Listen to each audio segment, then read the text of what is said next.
మన ప్రభు అయిన యేసుక్రీస్తు పరిశుద్ధ నామములో ఈ పాడ్కాస్ట్ ద్వారా వాక్యం వింటున్న ప్రతి వారికి నా హృదయపూర్వకమైనటువంటి వందనాలు. దేవుడు మిమ్మల్ని దీవించునుగాక.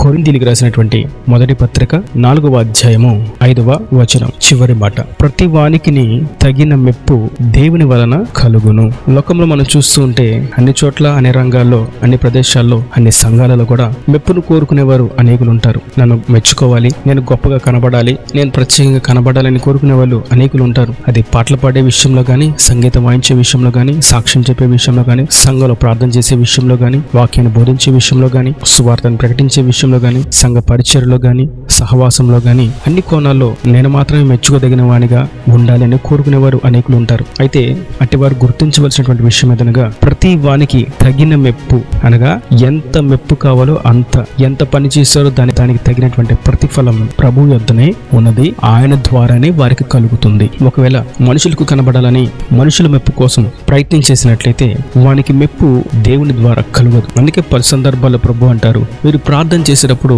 మనుషులకు కనబడాలని చేయొద్దు, మీరు గదిలోకి వెళ్ళి తలుపు వేసుకుని ప్రార్థన చేయండి అని. మరియు మీరు సత్క్రియలు చేసేటప్పుడు మనుషులు కనిపించేలాగా మీరు చేయొద్దు, కనబడకుండా చేయండి. మీరు ఇస్తున్నప్పుడు, మీరు కుడి చేత్తో ఇస్తున్నప్పుడు మీ ఎడమ చేతికి కూడా తెలియకుండా ఇవ్వండి అని ప్రభు పలుమార్లు మీరు గోప్యంగా సత్క్రియలు చేయాలి, గోప్యంగా ప్రార్థన చేయాలి అని, ఎక్కడ కూడా డంబానికి అవకాశం ఇవ్వకుండా మీరు భక్తి జీవితాన్ని జీవించాలని ప్రభు తెలియజేశారు. దాని అర్థం, మీకు కావలసినటువంటి మెప్పు నేనే ఇచ్చువాడను. మనుషుల ద్వారా వచ్చేటువంటి మెప్పు కొంచెము మట్టికే, మహా అయితే అందరి ముందు మెచ్చుకుంటారు, గణపరుస్తారు, కొంచెం భుజాన్ని తడతారు, లేదా కొంచెం ప్రత్యేకంగా ప్రార్థన చేస్తారు. ఇంకొంచెం ఎక్కువైతే చిన్న బహుమానాన్ని అందిస్తారు. అంతకు మించి మనుషులు ఏమీ చేయలేరు. కానీ ప్రభు మెప్పు కలుగు చేస్తే అది ఎంతో అత్యున్నతంగా ఉంటుంది. దావీదు దేవుని కొరకు మాత్రమే పాటలు పాడాడు. మనుషులు మెచ్చుకోవాలని దావీదు చేయలేదు. సంగీతాన్ని గాని, వాద్యాలు వాయించడం గాని, పాటలు పాడటం ఎందే గాని మనుషుల నిమిత్తం అతడు చేయలేదు గనక అతడు స్తుతించినటువంటి స్తోత్ర కీర్తనలను దేవుడు ఆశీర్వదించి, దేవుడు అంగీకరించి దావీదుని ఎక్కలేనటువంటి ఎత్తైన కొండకి ఎక్కించాడు. ప్రభువు మెప్పు కలుగజేస్తే అది ఎంతో ఉన్నతంగా కూడా ఉంటుంది. ఎవరు దానిని ఆపలేరు, ఎవరు దానిని తాకలేరు. ఆయన తన జనులకు మెప్పు కలుగు చేస్తే ఆశ్చర్యంగా ఉంటుంది. ఎవరు కూడా దానిని అడ్డగించలేరు, అభ్యంతరపరచలేరు. కనుక తన ప్రియులకు మెప్పు దేవుని వల్ల మాత్రమే కలుగుతుంది. కొందరిని మనం చూస్తూ ఉంటే దేవుని మెప్పు కంటే మనుషుల మెప్పును మాత్రమే ఎక్కువగా కోరుకుంటారు. అట్టి వారిని గురించి రాయబడి ఉన్నటువంటి మాట యోహాను సువార్త 12వ అధ్యాయము 42వ వచనం మనం చూస్తాం. అయినను అధికారులలో కూడా అనేకులు ఆయన యందు విశ్వాసం ఉంచిరి, కానీ సమాజంలో నుండి వెలివేయబడుదుమేమో అని పరిసయ్యులకు భయపడి వారు ఒప్పుకొనలేదు. వారు దేవుని మెప్పు కంటే మనుష్యుల మెప్పును ఎక్కువగా అపేక్షించిరి. ఇక్కడ క్రీస్తు రాజ్య వ్యాప్తిని చేస్తూ ఉండగా అనేకులు ఆయన సత్యము, ఆయన నిజమైనటువంటి అభిషక్తులని గుర్తించి ఆయన మాటలను వింటూ, ఆయన మాటలకు హృదయంలో అంగీకరణ తెలియజేస్తూ, ఆయన వాక్కులను బట్టి సంతోషిస్తూ ఉన్నారు. అయితే బాహ్యంగా మాత్రం ప్రభు చెంతకు చేరి, బోధకుడా నేను కూడా పాపిని, నాకు కూడా క్షమాపణ ఉంటుందా, నేను కూడా నీ రాజ్యానికి వారసునిగా మార్చబడతానా, నీ రాజ్యానికి వారసురాలిగా మార్చబడతానా అని బాహ్యంగా వచ్చి ప్రభువును కలవలేకపోయారు. ఆయనను నీవు మెస్సయ్యా అని నోటితో ఒప్పుకోలేకపోయారు. కారణం ఏంటనగా వారు శాస్త్రులకు, పరిసయ్యులకు, యాజకులకు, అధికారులకు, జనులందరికీ భయపడిపోయి క్రీస్తును అంగీకరించలేని వారుగా మిగిలిపోయారు. ఇంకొంచెం చూస్తే అక్కడ రాయబడినటువంటి మాట, వారు దేవుని మెప్పు కంటే మనుషుల మెప్పును ఎక్కువగా అపేక్షించారు. ఎక్కువ సందర్భాల్లో, ఎక్కువ చోట్ల ఇదే జరుగుతూ ఉంటుంది. దేవుని మెప్పు కంటే మనుషుల మెప్పును ఎక్కువగా కోరుకుంటూ ఉంటారు. నేనే ఇది చేశాను, నా వల్ల ఇది జరిగింది, నేను లేకపోతే ఇది జరగదు, దేవుడు నాకు ఆ జ్ఞానాన్ని ఇచ్చాడు, దేవుడు నాకు ఆ స్వరాన్ని ఇచ్చాడు, దేవుడు నాకు ఆ శక్తిని ఇచ్చాడు, దేవుడు నాకు ఆ అభిషేకాన్ని ఇచ్చాడు, దేవుడు నాకు ఆత్మ వరాన్ని ఇచ్చాడు, దేవుడు నాకు ఆత్మ ఫలాన్ని ఇచ్చాడు, దేవుడు నాకు ఆర్థిక బలాన్ని ఇచ్చాడని పొందుకున్న వాటిని బట్టి అతిశయిస్తూ ప్రభు ద్వారా రావాల్సినటువంటి మెప్పు కంటే ఎక్కువగా చుట్టూ ఉన్నటువంటి జనుల ద్వారా మెప్పు కలగాలని కోరుకుంటూ ఉంటారు. ప్రభు అట్టి వారిని దృష్టి ఉంచుడు. వారిని అంటున్నారు, మీరు విశ్వాసం లేని వారు అంటున్నారు. కపట విశ్వాసము, వేషధారణ భక్తి కలిగిన వారిని ప్రభు తేటగా వారిని తేల్చి చెప్తున్నాడు. అయితే ఈ మెప్పు మనకు ఏ విధంగా కలుగుతుంది?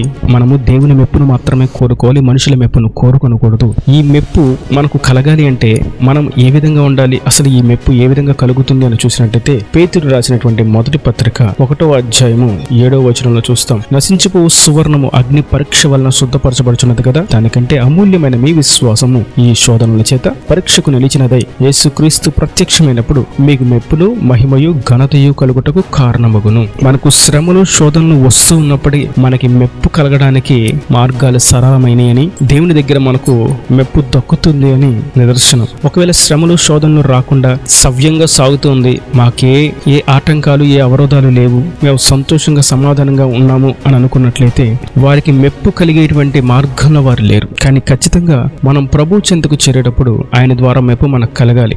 ఏమని మెప్పు కలగాలి? బలా మంచి నమ్మకమైనటువంటి దాసుడా అని, బలా మంచి నమ్మకమైనటువంటి దాసురాలా అని మెప్పు కలగాలి. అది మొట్టమొదటి మెప్పు. ఆ తర్వాత ఆయన ఏ విధంగా మెచ్చుకుంటాడనేది, ఎటువంటి మెప్పును కలుగు చేస్తాడు అనేది, అతిశయ కారణమైనటువంటి మెప్ప లేదంటే ఇంకా ఏ విధమైనటువంటి మెప్పు కలుగు చేస్తాడనేది అది వారి వారి యొక్క వ్యక్తిగత జీవితాన్ని బట్టి, పరిశుద్ధతను బట్టి, ఆధ్యాత్మిక స్థితిని బట్టి, సమర్పణను బట్టి, ప్రత్యేక జీవితాన్ని బట్టి, ప్రత్యేకించబడినటువంటి వ్యక్తిత్వాన్ని బట్టి, వారి ప్రార్థనా జీవితాన్ని బట్టి కలుగుతుంది. అయితే ఏదేమైనప్పటికీ మనకు అగ్ని వంటి పరీక్షలు, శోధనలు, శ్రమలు మనకు వస్తున్నాయి అని అంటే దాని అర్థం ప్రభు ద్వారా మనకి మెప్పు కలుగబోతుంది.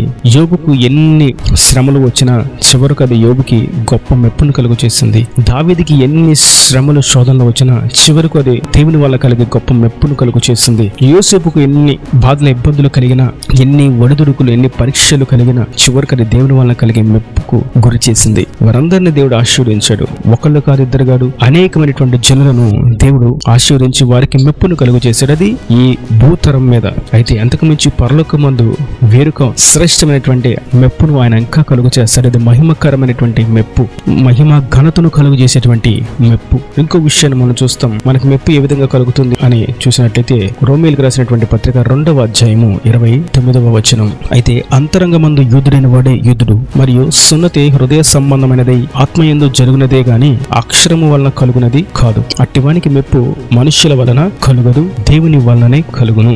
నిజమైనటువంటి క్రైస్తవ జీవితం జీవించేవాడే క్రైస్తవుడు. పేరుకు రక్షణ పొందుకొని మందిరానికి వచ్చి బాప్తిసం సర్టిఫికెట్ తీసుకొని సంఘ సభ్యునిగా పేరు నమోదు చేసుకుని ఉన్నంత మాత్రాన వారు క్రైస్తవులు కారు. హృదయ సంబంధంగా అంతరంగమందు ఆత్మ సంబంధమైనటువంటి రక్షణ పొందుకున్న వారే, హృదయ సంబంధమైనటువంటి సున్నతి చేయబడిన వారు మాత్రమే దేవుని యొక్క జనాంగము. వారికి మెప్పు మనుషుల వలన కలగదు.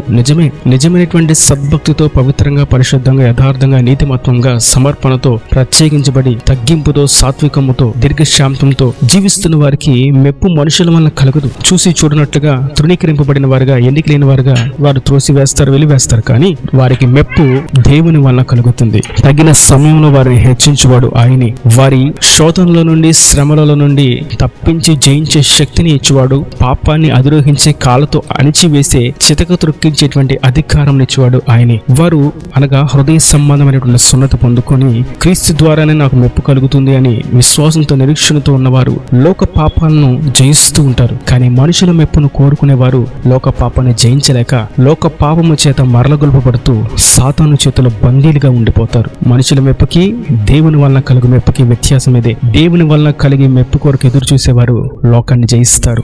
మనుషుల వల్ల మెప్పు కోరుకునేవారు పాపంలో పడి ఉంటారు. వారు పాపాన్ని జయించినటువంటి విజయ విహీనులుగా ఉంటారు. కనుక నా ప్రియ సహోదరులారా, ప్రభు తెలియజేసినటువంటి అతి శ్రేష్టమైనటువంటి వాక్య భాగం ఏదనగా మీకు మెప్పు నా వల్లనే కలుగుతుంది. మనుషులు మెచ్చుకోవట్లేదు, నేను చేసిన సత్క్రియను ఎవరు అభినందించట్లేదు, నేనెంత మేలు చేశానో నన్ను ఎవరు పట్టించుకోవట్లేదు, నేనెంత యథార్థంగా ఉన్నాను, ఎంత నీతిమత్వంగా ఉన్నాను, నేను ఎంత దేవుని కొరకు నలిగిపోయాను, నన్ను ఎవరు గుర్తించట్లేదని అనుకోవలసిన అవసరం లేదు. మనము చేసినటువంటి మంచి పనులను ఎవరు గుర్తించలేదు అని బాధపడవలసినటువంటి అక్కర లేనేలేదు. ప్రతి వానికి మెప్పు అనగా శోధనలో, శ్రమల్లో నిలిచి ఉన్న వారికి మరియు హృదయ సంబంధమైనటువంటి సున్నతి పొందుకున్న వారికి మెప్పు దేవుని వల్లనే కలుగుతుంది. కొందరు అనుకుంటారు, నేను ఎన్నో చేశాను ఈ మందిరానికి, నేను ఎన్నో చేశాను ఈ సేవకులకి, నేను ఎన్నో చేశాను ఈ కుటుంబానికి, నేను ఎన్నో చేశాను ఈ పరిచర్యకు, నేను ఎన్నో చేశాను నా కుటుంబం కోసం, నేను ఎన్నో చేశాను నా తల్లిదండ్రుల కోసం, నేను ఎన్నో చేశాను నా స్నేహితుల కోసం అని, నేను ఎన్నో చేశాను నా బంధువులు, రక్త సంబంధికుల కోసం, అందరి కోసం అని అనుకుంటూ